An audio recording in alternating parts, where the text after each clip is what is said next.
Ecobici y HSBC, la red con más de 22 millones de viajes en 2024 y muy pronto más cerca de ti, presenta Expansión Daily. Lo que hay que saber. Donald Trump regresa a la Casa Blanca y pone de cabeza a Estados Unidos y al mundo. Israel y Gaza llegan a un acuerdo de alto al fuego y la reconfiguración de ideas en América Latina. Es 30 de diciembre, yo soy Puri Lucena y esto es Expansión Daily. Expansión Daily, el resumen del año. Lo que hay que saber. Internacional. Bienvenidas y bienvenidos a un episodio especial de Expansión Daily, en el que haremos un recorrido por la información más relevante de la política internacional en 2025. Hoy está conmigo Beto Verduzco, jefe de información de Expansión, a quien, seguramente reconocerán por su voz. Recuerda suscribirte y compartir este podcast para que más gente esté bien informada con nosotros. ¿Cómo estás, Beto? Hola, Puri, qué gusto que coincidimos por primera vez y pues ya también para platicar de estas noticias muy interesantes y sobre todo porque ya se nos está muriendo el 2025, Puri. Así es, ya estamos a punto de despedir a este año que estuvo cargado en titulares por la reaparición de figuras que pensábamos haber dejado ya atrás y por supuesto que la política latinoamericana sigue dando giros dramáticos hasta última hora. Vamos a empezar fuerte porque el evento que redefinió el año fue el regreso de Donald Trump a la Casa Blanca. A ver, todos sabíamos que en el 20 de enero iba a tomar posesión Donald Trump. Sabíamos porque durante campaña hizo muchas promesas y teníamos como previsto que iba a ser una sacudida para Estados Unidos, para México, nosotros como vecinos, y también para el mundo, pero creo que nos terminó por sorprender. La sacudida fue mucho más fuerte de lo previsto.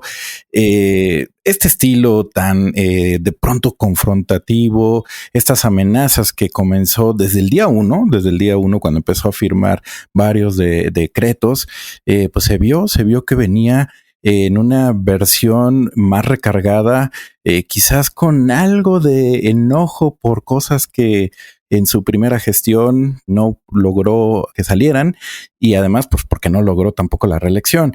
En fin, creo que la sacudida del mundo la resentimos todo y ha sido impresionante y nos ha traído con la agenda muy movida. Sí, este Donald Trump 2.0 ha sido, como dices, desde el día 1. Yo creo que el tema de esta amenaza constante de aranceles, este círculo de amigos del que se rodeó, de que luego también se ha ido desprendiendo, ¿no? Hablando de estos magnates tecnológicos. Pero vamos a centrar un poco, intentar hacer una especie de hechos, ¿no? Para que nuestros podescuchas entiendan qué es lo que ha marcado tanto en este, parece que fue muchísimo tiempo, pero solamente lleva un año, en este primer año de Donald Trump. A ver, hablando un poco de políticas internas. En julio, el Congreso aprobó un megaproyecto presupuestario por un estrecho margen. Fueron 218 votos a favor contra 214. Pero esto fue una victoria clave para el presidente republicano porque esta nueva ley de presupuesto lo que provocaba era que permitiría financiar sus medidas de represión de la inmigración, uno de los ejes de la política de Donald Trump desde antes de que llegara a la Casa Blanca.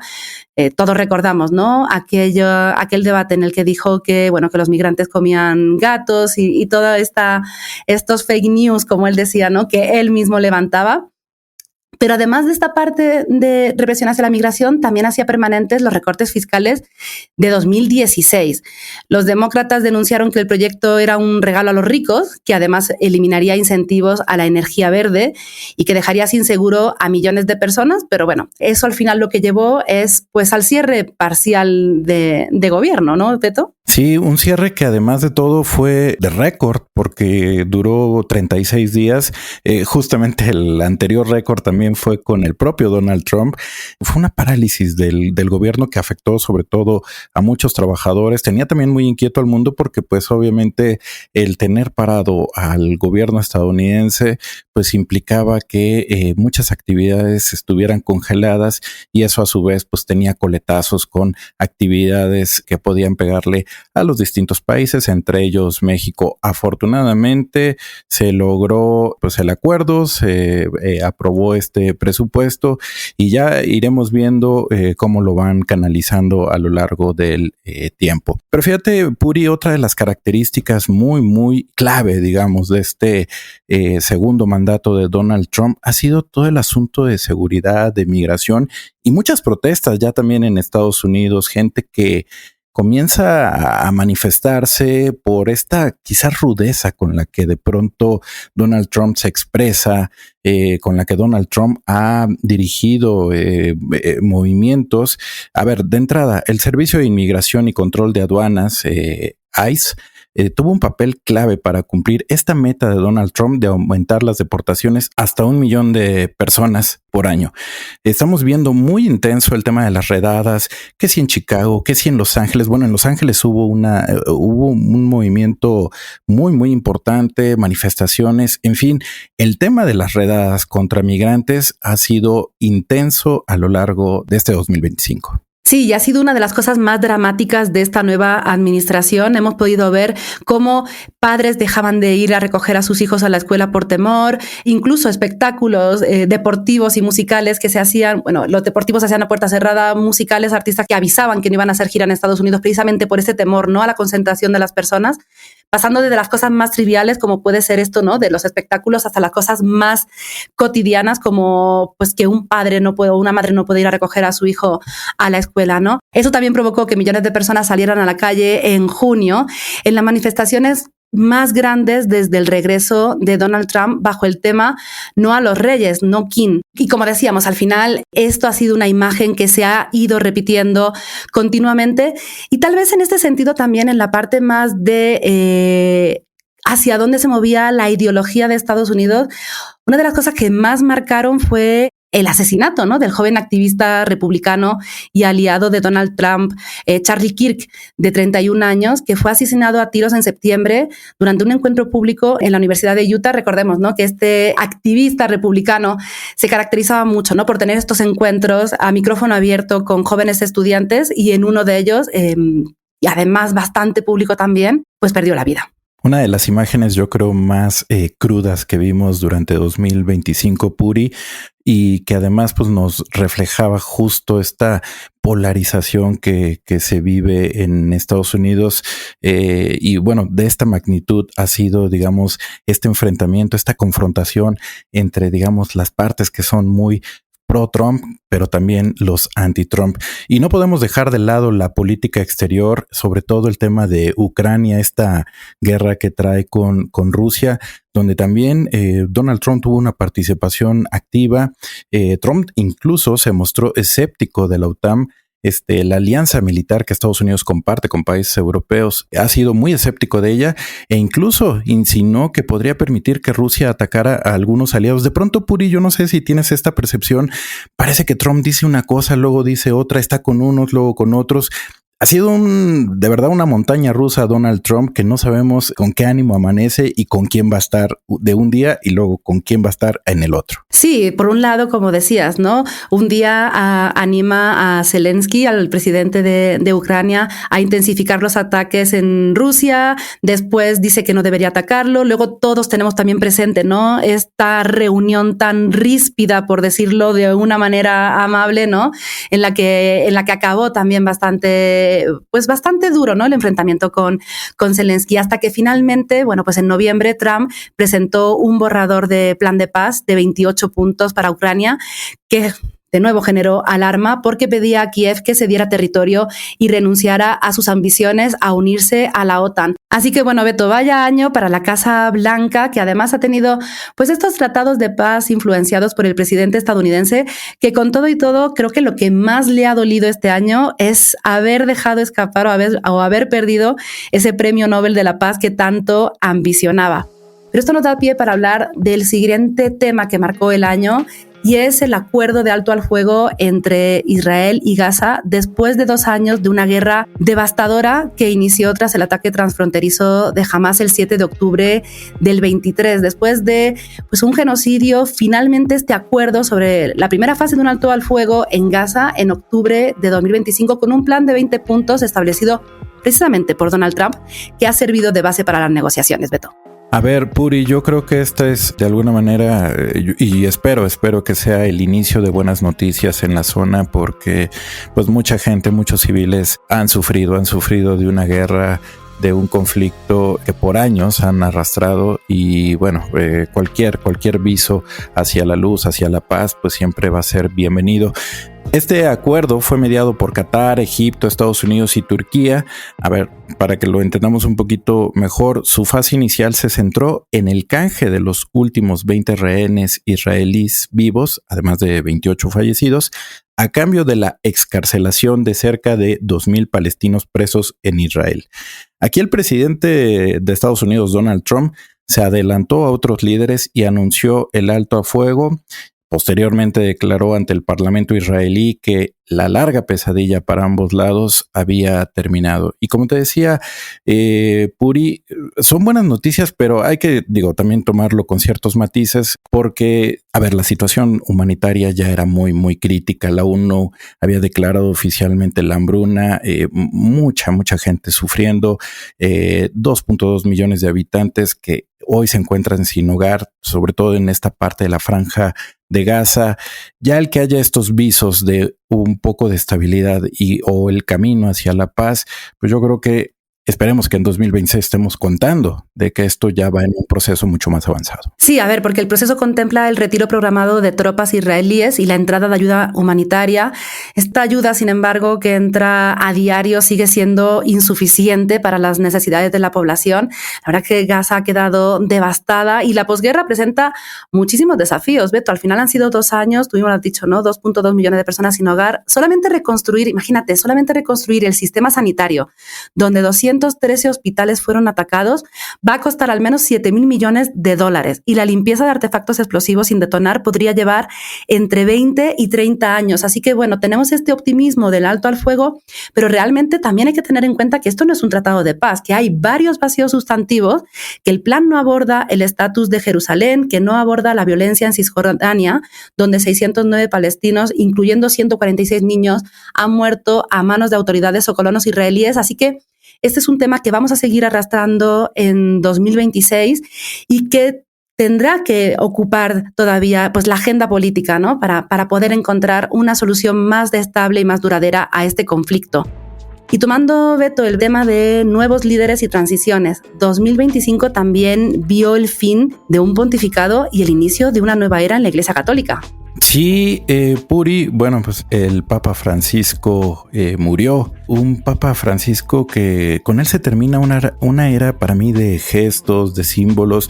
Un Papa, a mí no me gusta la palabra disruptivo, pero creo que en esta ocasión sí encaja el término con el Papa Francisco, porque rompió con toda una serie de estilos, formas, de un estilo muy, muy conservador, muy cuidadoso de la Iglesia, y fue un Papa pues mucho más abierto, sobre todo con cuestiones o tendencias que hoy pues ya son como más del dominio público, de la opinión pública. Y bueno, fue un Papa totalmente histórico por ser el primer no europeo, el primer latinoamericano y el primer miembro de la Compañía de Jesús. El fallecido pontífice era conocido además por su austeridad, por su sencillez, renunció a varios rituales papales que consideraba ostentosos. En fin, creo que fue un papa muy querido y en su lugar llegó León XIV, del que tú nos vas a platicar más. Sí, a ver, de acuerdo en que un papa muy querido. No sé si usar la palabra disruptivo con un papa y con la Iglesia Católica podría ser, pero sí es cierto que, bueno, que rompió muchos protocolos, que puso sobre la mesa varios temas. Otros, lamentablemente, quedaron en el tintero. Creo que al final también hay que entender, ¿no? La institución a la que pertenecía. Tampoco podemos esperar tantísimos avances. En mi opinión, sí que quedaron algunas. Yo no soy especialista en asuntos religiosos, pero sí es verdad que en mi opinión quedaron bastantes temas todavía en el tintero, pero sí es cierto que puso muchas cosas sobre la mesa. Y sí creo que era un papa que caía muy bien, porque era un papa muy simpático y que además era un papa querido por personas que pertenecían a la religión católica y por personas que no pertenecían a ella. Su sucesor es León XIV, Robert Francis Prevost, de origen estadounidense, nacionalidad peruana, y como su sucesor, pues escogió, todos los papas escogen el nombre, él escogió León XIV, tiene 69 años, también es pionero, también es el primer pontífice estadounidense, y su elección de nombre aludió a León XIII, un papa que abrió la doctrina social de la Iglesia para adaptarla al mundo moderno. Un poco lanzando este mensaje también de que podría tener como un poco, ¿no?, recoger el testigo de su antecesor, ¿no? Habrá que ver un poco cómo avanza este papado. Recordemos que el Papa Francisco falleció el 21 de abril a los 88 años, todavía están en los primeros meses, habrá que ir viendo un poco qué gestos va haciendo León XIV. Pero Francisco no fue la única figura pública o referente social que perdimos en 2025, Beto. No sé cuál fue el que más te dolió a ti. Bueno, de doler, debo admitirlo, José Mujica. Yo te diría, él fue político uruguayo, expresidente de Uruguay. La verdad es que un personaje que igual que estábamos diciendo de Bergoglio, una persona que llevaba la austeridad como parte de su bandera, José Mujica también lo hizo. Me parece uno de estos personajes de la izquierda que de verdad puso a la izquierda en el lugar que tiene y creo que la condujo en muchas formas como la gente de izquierda quisiera que fuera, ¿no? Un personaje que te daba, era un agasajo escucharlo. Tuve la oportunidad de oírlo en varias de sus conferencias, presentaciones, invitaciones en las que estuvo. Y bueno, sí, creo que esa es la que más me dolió. ¿A ti, Puri? Sí, que creo que coincido contigo. Creo que América Latina, y no solamente que América Latina, estaba de luto cuando falleció Mujica. Pero bueno, ya que tú has dicho ese nombre, tal vez yo diría Julieta Fierro, la astrónoma mexicana. Al final es un referente, ¿no?, en la ciencia mexicana, no solamente en temas de equidad de género, sino en la ciencia mexicana, pero además mujer. Entonces, creo que sí fue, el día que nos enteramos de eso, sí fue doloroso. Pero bueno, además de ellos, bueno, falleció Ozzy Osbourne, cantante y compositor, integrante, ya sabemos, de la banda de heavy metal Black Sabbath. En política también Dick Cheney, político estadounidense, ex vicepresidente de Estados Unidos. También en política Jean-Marie Le Pen, fundador del Frente Nacional en Francia, o en la parte también un poco más artística, diseño, el diseñador de moda italiano Giorgio Armani. Diane Keaton, que fue actriz, directora y productora estadounidense. Robert Redford, actor y director y productor también estadounidense. Que también dolió. También dolió. En la literatura, Mario Vargas Llosa, Puri, escritor y ensayista peruano, también premio Nobel de literatura, ahora que hablábamos del premio Nobel, bueno, él fue de literatura. La cantante mexicana también, Paquita la del Barrio, falleció. Y finalmente en nuestro listado, David Lynch, director de cine, guionista y artista estadounidense.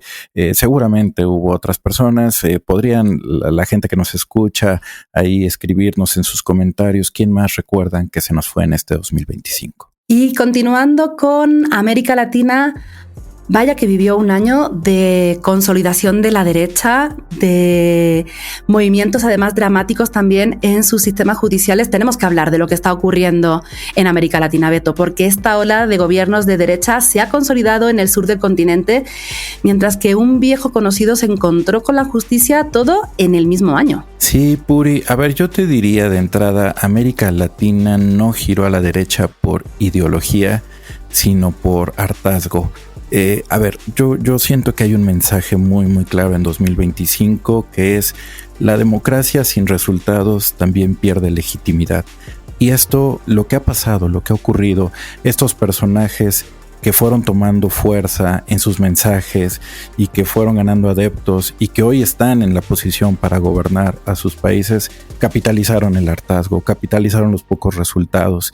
Y ahí están personajes como Milei, como Noboa, en Bolivia también Rodrigo Paz.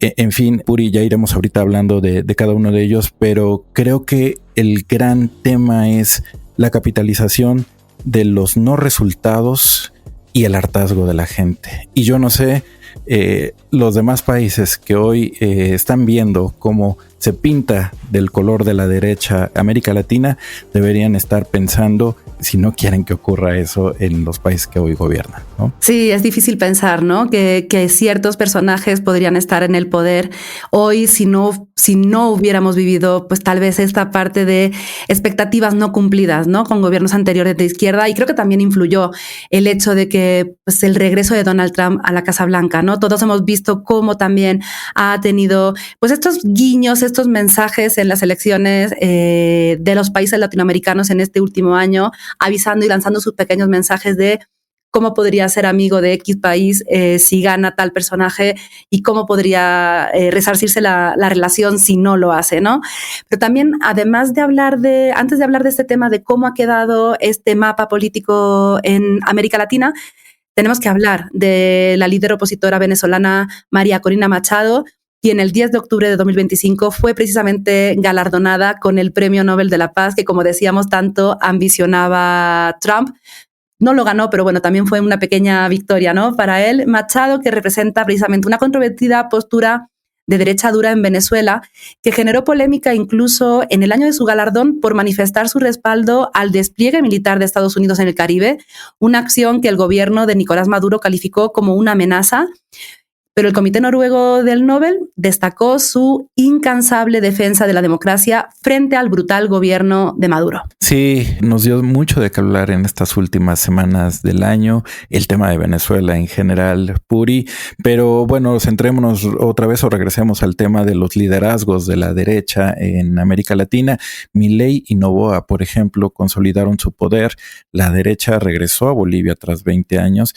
Y también un caso muy curioso porque aunque no gobierna, Bolsonaro en Brasil también fue noticia. Él fue condenado por un intento de golpe de Estado contra Lula. Si te parece, rapidísimo, Puri, Milei toma fuerza, sobre todo porque hubo elecciones intermedias en Argentina. Parecía que no iba a tener los resultados a su favor y ahí de pronto el domingo los argentinos salieron, votaron y le dieron el espaldarazo. Pues muy, muy curioso porque es un personaje controvertido, es un personaje provocativo incluso, y aún así los argentinos le han dado el respaldo para que tenga el Congreso a su favor y saque reformas muy fuertes en los próximos años. Pues casi 41% de los votos, y con esto Milei ratificó que buscará impulsar reformas estructurales, incluyendo una reforma laboral que va a incluir un sistema de salario dinámico vinculado a la productividad individual del trabajador. La verdad es que cada día tiene unas ideas nuevas Milei, y pues curiosamente, los mercados financieros respondieron con euforia a estos resultados, registrando fuertes alzas en la Bolsa de Buenos Aires y una apreciación del peso, ya que los inversores internacionales ven con buenos ojos este plan ultraliberal. No fue el único, como decíamos, no fue el único político que dio la sorpresa en América Latina, porque en Ecuador el empresario Daniel Noboa juró un nuevo mandato de 4 años en mayo de este año, tras obtener una amplia reelección. Noboa, que tiene 37 años, tiene como principal desafío intensificar la lucha contra el narcotráfico en un contexto donde los homicidios han aumentado 58% entre enero y abril de este año. Sí, y en Bolivia, decíamos, el centroderechista Rodrigo Paz, de 58 años, asumió la presidencia de Bolivia apenas en noviembre pasado. Con eso puso fin a 2 décadas de gobiernos socialistas. Paz prometió abrir la economía, reducir aranceles, atraer inversiones, recortar subsidios a los combustibles. Y el último país que se pintó de derecha fue Chile, Puri. Pues prácticamente ya a principios de diciembre, Chile giró definitivamente a la derecha al elegir al ultraconservador José Antonio Kast como presidente en diciembre de 2025. Superó a la candidata comunista Janet Jara por una diferencia de más de 15 puntos porcentuales. Además de todo, fue una victoria contundente y así se confirmó el giro político del país. Entonces, pues América Latina pintada de derecha. Sí, y además en el caso de Chile, con un tono, hemos visto las calles, ¿no? Con banderas de Pinochet. O sea, realmente sí que, volviendo un poco a lo que comentabas, ¿no?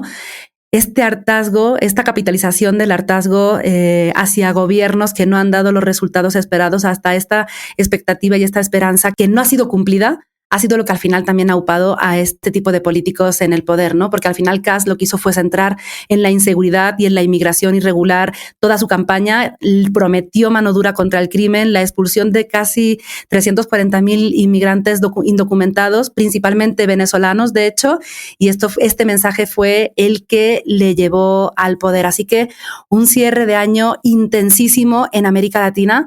Y con esto, Beto, terminamos nuestro repaso por los grandes temas internacionales que definieron 2025. Sabemos que hay muchos temas ocurriendo en el mundo, sabemos que nos lo recuerdan también en los comentarios del podcast. Teníamos que hacer este episodio del Daily en el tiempo habitual, era muy complicado hablar de todos los temas, pero bueno, creo que sí que hemos mencionado los grandes ejes torales que han ocupado este año. Era muy complicado, Puri, resumir 2025 en pocos minutos, pero hicimos el esfuerzo con los temas que sí consideramos que fueron los más importantes y con la promesa de que estaremos también en aquellos que van a ocurrir el próximo año. Pues Beto, muchísimas gracias. Qué gusto coincidir, es complicado que lo hagamos, pero mira, hoy lo logramos. Qué gusto coincidir en estos micrófonos. Y a nuestros podescuchas, muchísimas gracias por habernos acompañado en este resumen y en este año de Daily. Y les recordamos que toda la información sobre estos y otros temas están disponibles en expansión.mx. Leemos tus comentarios en las redes sociales de Expansión, @expansiónmx. En estas vacaciones, Expansión Daily no te abandona, porque hemos preparado para ti 6 especiales con todo lo que pasó en el año. Política nacional, deportes, información internacional, economía, tecnología y empresas. Y nuestra esperanzadora, no todo está perdido. Para que este año lo cierres con lo que hay que saber. Expansión Daily, nuestro resumen del año. Escúchalos en tu plataforma de podcast favorita a partir de las 6 de la mañana. Felices fiestas. Este episodio llega a ti gracias a rss.com. El podcasting hecho simple. Ecobici y HSBC, la red con más de 22 millones de viajes en 2024 y muy pronto más cerca de ti, presentó